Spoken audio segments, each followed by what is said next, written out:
bersukaria. Hari ini harinya Tuhan.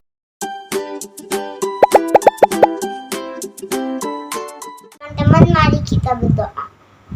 Tuhan Yesus, kami mau memulai acara sekolah minggu kita pada hari ini.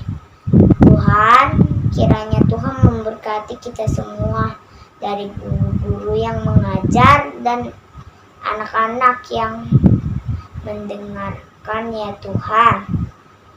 Berkati kami semua ya Tuhan, supaya kami bisa dikasih hikmat oleh pelajaran kali ini ya Tuhan. Berkati ya Tuhan, dalam nama Tuhan Yesus kami berdoa, amin.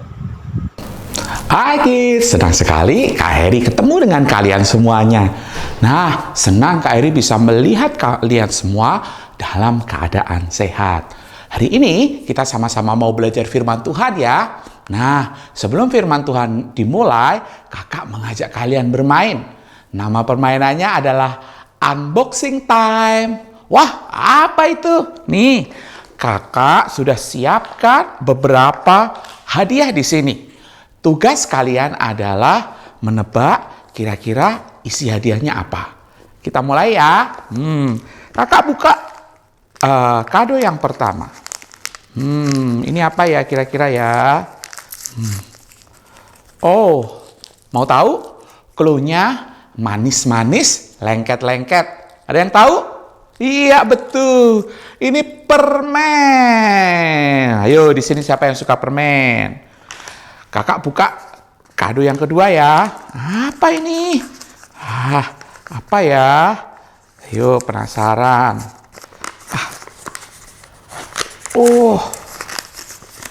Ada yang tahu? Yang kedua ini adalah lucu-lucu.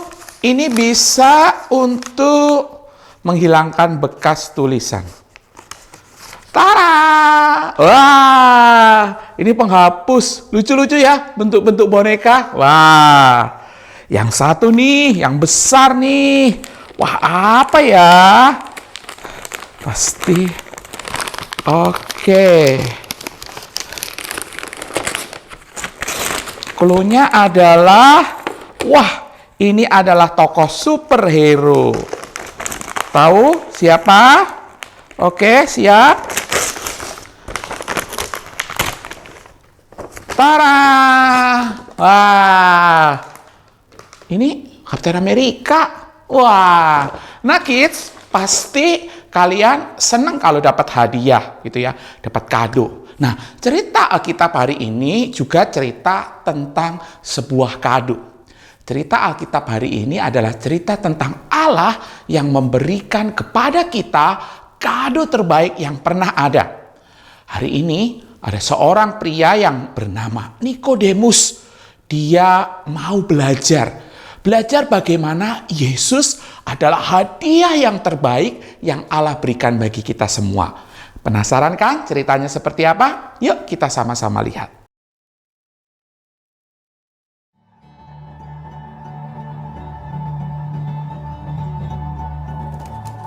Yesus sedang berada di Yerusalem untuk merayakan Paskah. Pada suatu malam ada seorang pria yang taat datang menemui Yesus. Orang itu bernama Nikodemus. Nikodemus adalah seorang Farisi. Dia mempelajari dan mengajarkan hukum Allah dan dia berusaha keras untuk menaati hukum tersebut. Nikodemus ingin tahu lebih banyak tentang Yesus. "Rabi," katanya, "kami tahu bahwa engkau adalah guru yang datang dari Allah. Tidak ada seorang pun yang dapat melakukan mukjizat seperti yang engkau lakukan, kecuali jika Allah menyertainya." Yesus berkata, "Aku berkata kepadamu, jika seorang tidak dilahirkan kembali, ia tidak dapat melihat kerajaan Allah." Sekarang Nikodemus menjadi bingung. Ia berpikir bahwa mentaati semua hukum Allah adalah cara seseorang masuk ke surga. Selain itu, apa yang Yesus katakan tidak masuk akal baginya. Bagaimana mungkin seorang dilahirkan ketika ia sudah tua? Nikodemus berkata. Yesus menjawab, "Seseorang tidak dapat masuk ke dalam kerajaan Allah kecuali ia dilahirkan dari air dan roh. Apa yang dilahirkan dari daging adalah daging, dan apa yang dilahirkan dari roh adalah roh.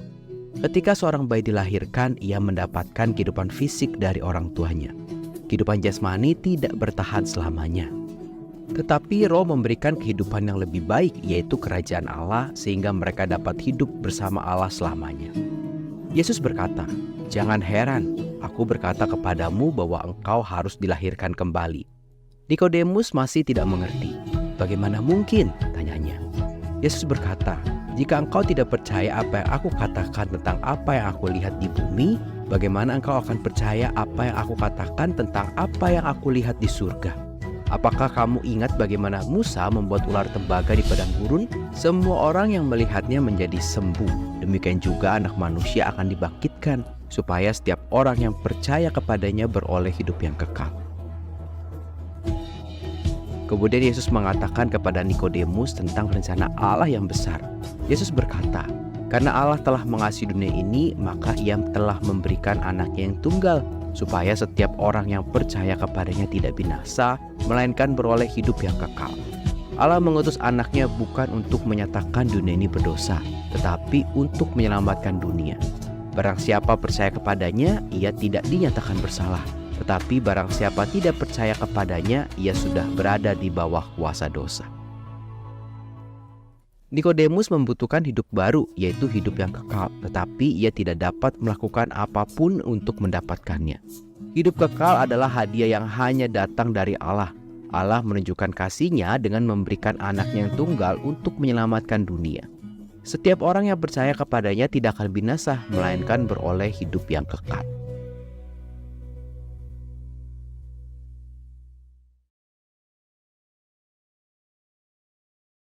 Nah, kids, video pembelajaran tadi diambil dari Injil Yohanes pasal 3 ayat 1 sampai 20. Nah, kids bisa baca ya. Nah, diceritakan ada seorang pria bernama Nikodemus. Pak Nikodemus ini adalah seorang Farisi.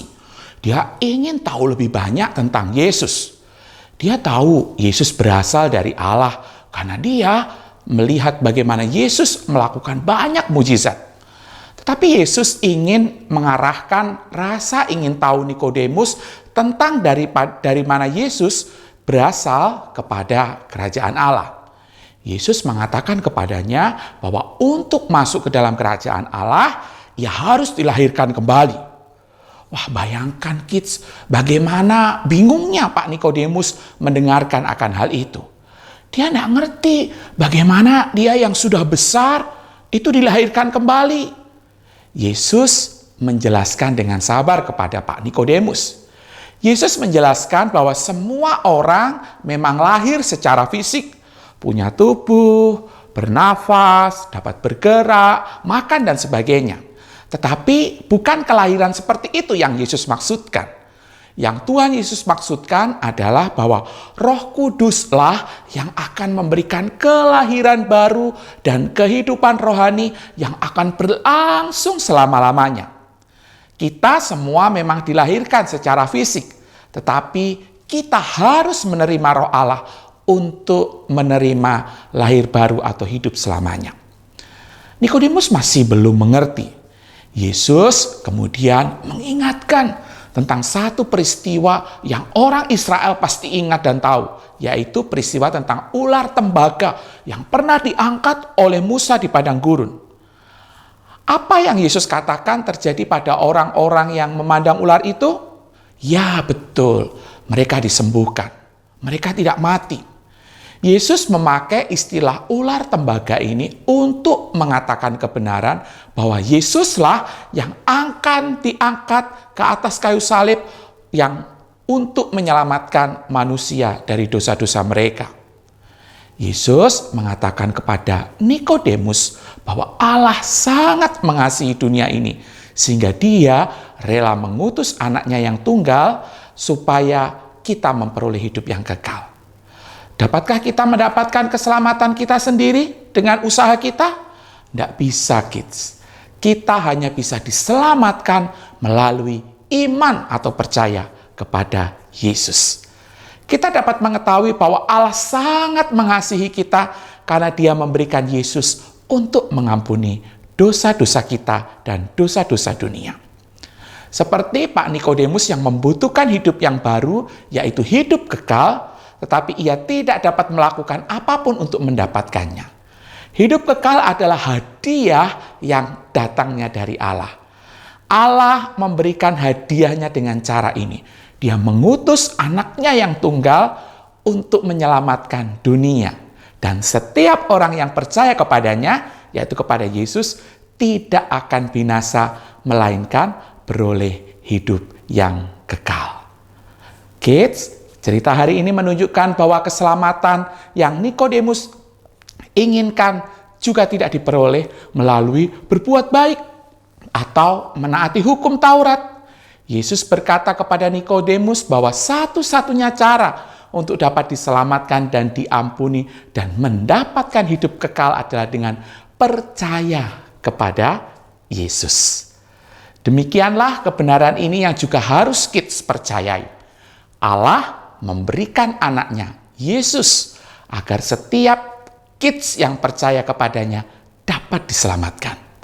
Tuhan Yesus mati ketika kita masih berdosa, menunjukkan betapa kasih Allah itu besar kepada kita dan tidak didasarkan seberapa baiknya kita dan seberapa kuatnya usaha kita menaati hukum-hukumnya.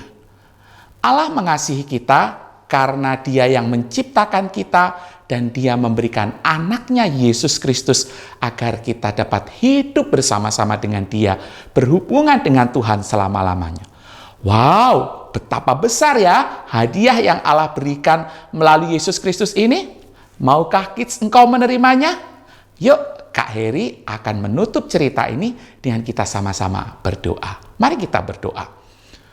Tuhan, terima kasih karena lewat firman-Mu kami diingatkan Tuhan memberikan hadiah terbesar bagi kami, yaitu Tuhan Yesus. Tuhan Yesus yang mati di atas kayu salib untuk menyelamatkan kami orang yang berdosa dan memberikan hidup kekal bagi setiap kami yang percaya kepadanya. Tuhan, kami mau percaya kepadamu. Terima kasih ya Tuhan, kami bersyukur hari ini kami boleh bersama-sama belajar firman Tuhan. Di dalam nama Tuhan Yesus kami berdoa. Amin. Sampai jumpa kids, Tuhan Yesus memberkati. Nah, kids, kita semua akan bersama-sama mengakhiri akan ibadah kita hari ini.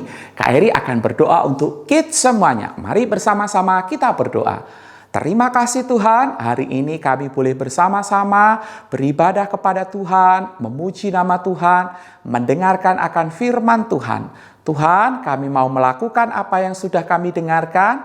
Kiranya Tuhan menolong kami supaya kami dapat melakukan firman Tuhan itu dan melaluinya kami boleh mempermuliakan nama Tuhan. Berkati kami semua Tuhan, di dalam nama Tuhan Yesus kami berdoa. Amin. Ibadah kita selesai. Selamat hari Minggu. Tuhan Yesus memberkati.